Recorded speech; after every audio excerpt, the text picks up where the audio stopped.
എല്ലാവർക്കും നമസ്കാരം. കുട്ടികളെ സംബന്ധിച്ച് ഇത് വേനൽ അവധിക്കാലമാണ്.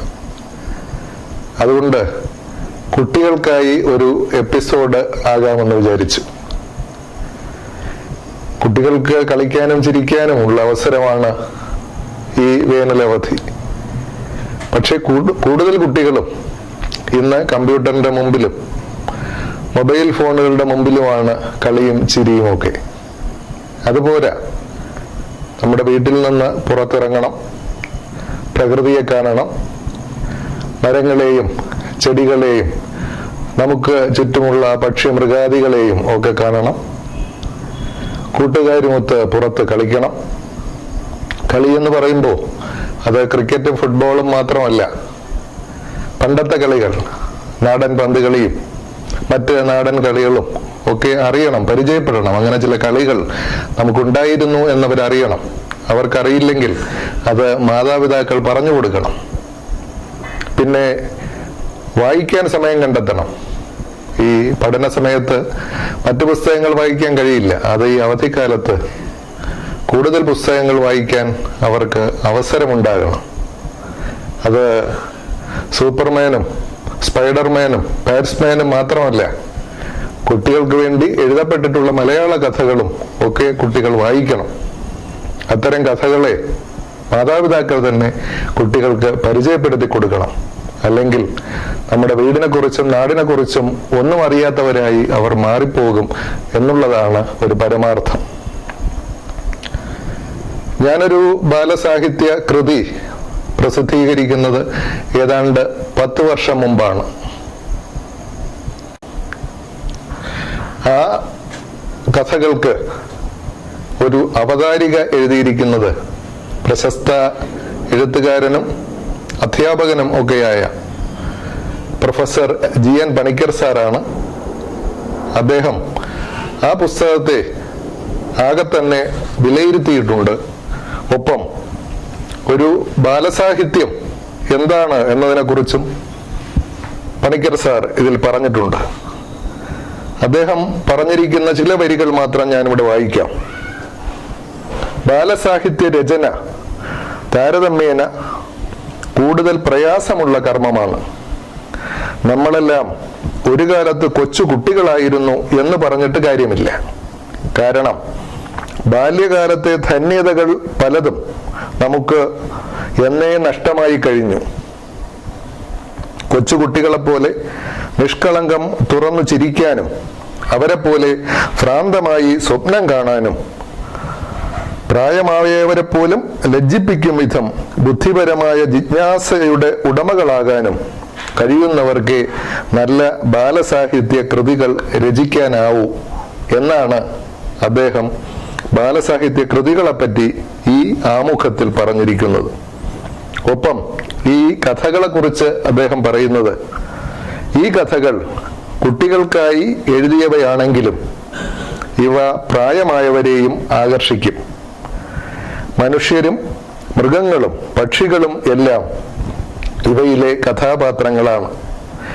അതിസാധാരണമായ ജീവിത സന്ദർഭങ്ങളിൽ പോലും പുതിയ ഒരു മാനുഷിക ഭാവം കണ്ടെത്താനും വായനക്കാരായ നമുക്ക് പുതിയൊരു ഉൾക്കാഴ്ച നൽകാനും ഈ കഥകൾക്ക് കഴിയുന്നു. തികഞ്ഞ പുതുമയുള്ള ഈ കഥകൾ ഓരോന്നും നമുക്ക് പുതിയ അനുഭവമായി മാറുന്നു എന്നാണ്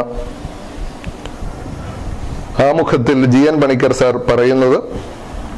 അദ്ദേഹത്തിന് നന്ദി പറഞ്ഞുകൊണ്ട് ഞാൻ ഈ സമാഹാരത്തിലെ ഒരു കഥയിലെ വരികൾ ഇവിടെ കുറിക്കുകയാണ്. ആ കഥ ഈ കാലത്തും പ്രസക്തമാണ് എന്നുള്ളത് കൊണ്ടാണ് ആ കഥ ഇവിടെ കുറിക്കാം എന്ന് വിചാരിക്കുന്നത്. കാരണം കുട്ടികൾക്ക് മാത്രമല്ല, നമ്മുടെ എല്ലാവരുടെയും ഉള്ളിൽ ഒരു കുട്ടിത്തം ഒളിഞ്ഞിരിപ്പുണ്ട് എന്നുള്ളത് കൊണ്ട് മുതിർന്നവർക്കും രസിക്കും എന്നുള്ളത് കൊണ്ടാണ് ഈ കഥ ഇവിടെ കുറിക്കുന്നത്. ആള് പുലിയാണ് കേട്ട. കടുവ വരുന്നത് കണ്ട് കുറുക്കൻ ബഹുമാനത്തോടെ ഒതുങ്ങി നിന്നു. നിന്നെ കണ്ടിട്ട് കുറെ കാലമായല്ലോ കുറുക്ക. ഞാന് ഒരു ടൂറിലായിരുന്നു. കാട് വിട്ട് നാട്ടിലൊക്കെ ഒന്ന് കറങ്ങി. എന്നിട്ട് നാട്ടിൽ എന്തൊക്കെ വിശേഷം? മനുഷ്യർ നമ്മളെയൊക്കെ അറിയുമോ? അങ്ങനെപ്പോലെ പേരും പെരുമയുമുള്ളവരെ അറിയും. വലിയ ബഹുമാനവുമാണ്. അത് നിനക്കെങ്ങനെ മനസ്സിലായി?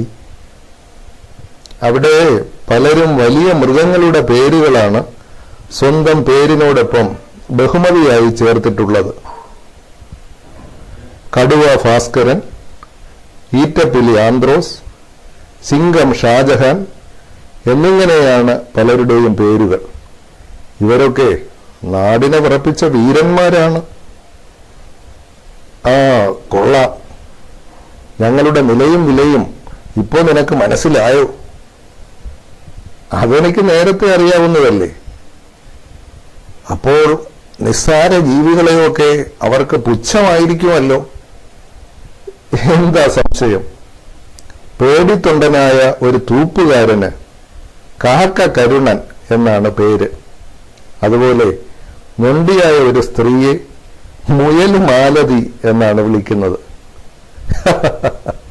നല്ല രസം തന്നെ. ഞങ്ങളുടെ വലിപ്പമറിയാൻ ഇതുപോലുള്ള അല്പപ്രാണികളും വേണം, അല്ലേടോ? അതെ അതെ. എനിക്ക് നാട്ടിലെ കടുവയെയും സിംഹത്തെയും ഒക്കെ ഒന്ന് കാണണമല്ലോ.